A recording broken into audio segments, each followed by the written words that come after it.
Kaixo guztioi, gaur animalien mundua zoragarrian murgilduko gara nola sailkatzen diren ulertzeko.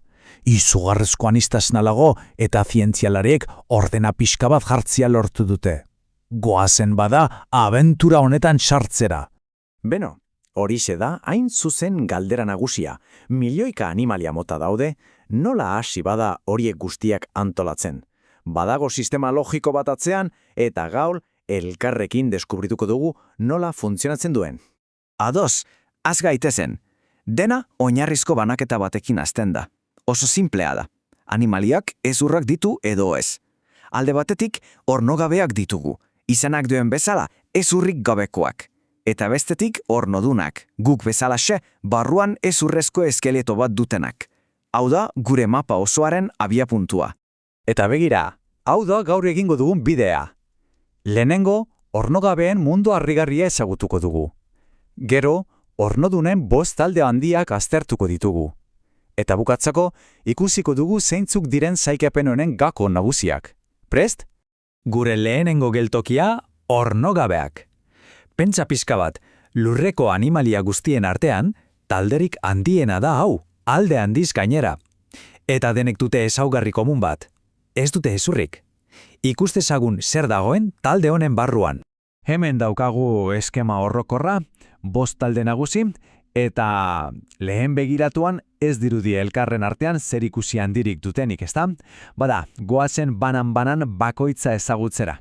Lehenengo eta behin marmokak. Gorputz oso berezi date poltsa gelatinotsu baten modukoa, eta noski garroiek dituzte. Kontuz, ehizatzeko eta babesteko erabiltzen dituzte, eta bai, ziztatu egiten dituzte.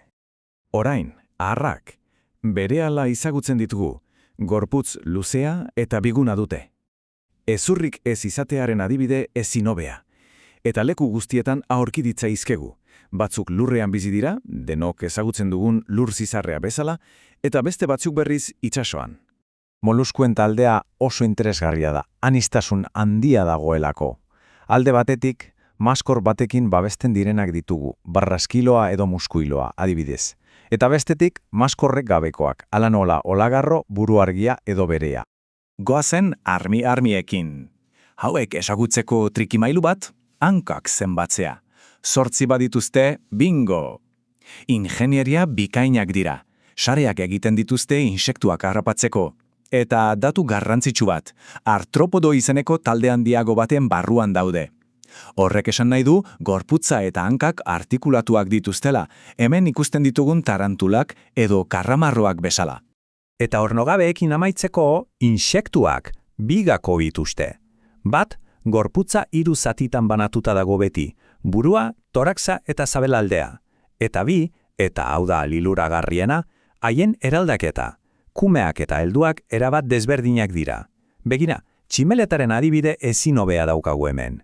Bizitza beldargi zahazten du, gero krisalida bihurtzen da, eta azkenik heldu egalari eder bat, naturaren magia hutsa. Oso ondo.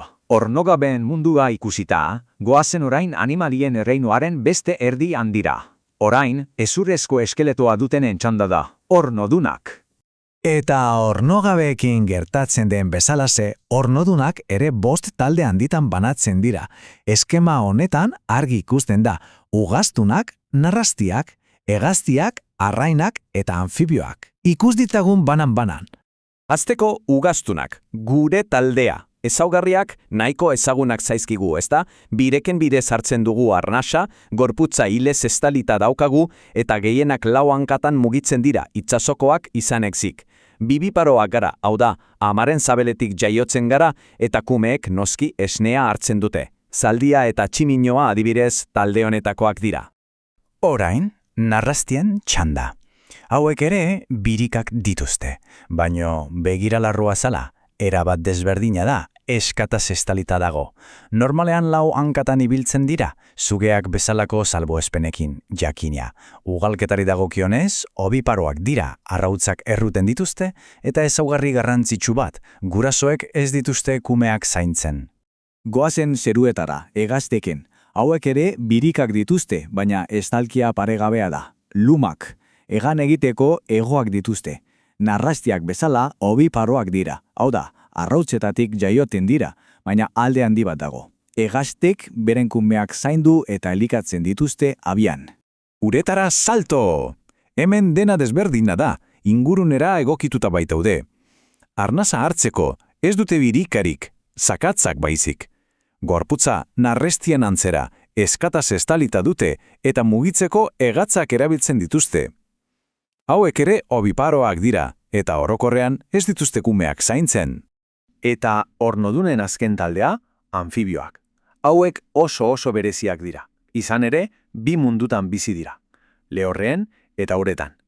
Horregatik dute arnasa hartzeko bi modu, bireken eta azalaren bidez. Azal biluzi eta eze hori horretarako da. Lau hankatan ibiltzen dira, igelak kasu. Obiparoak dira, eta normalean ez dituzte kumeak zaintzen. Eskema hauek guztiak ikusi ondoren, argi geratzen da animalien erreinua ez dela osaskoa. Sistema logiko bat da, ezaugarri oso zehatzetan oinarritua eta animalia bakoitzari bere lekua ematen dio naturan. Orain, zure txanda da, pentsatu animalia batean, nahi duzun horretan. Saiatu gaur ikasitakoa aplikatzen. Hezurrak ditu, nola hartzen du arnasa, nolakoa du larrua sala. Izan ere, ulertzeko modulik onena praktikan jarraitzea da. Animatu eta probatu.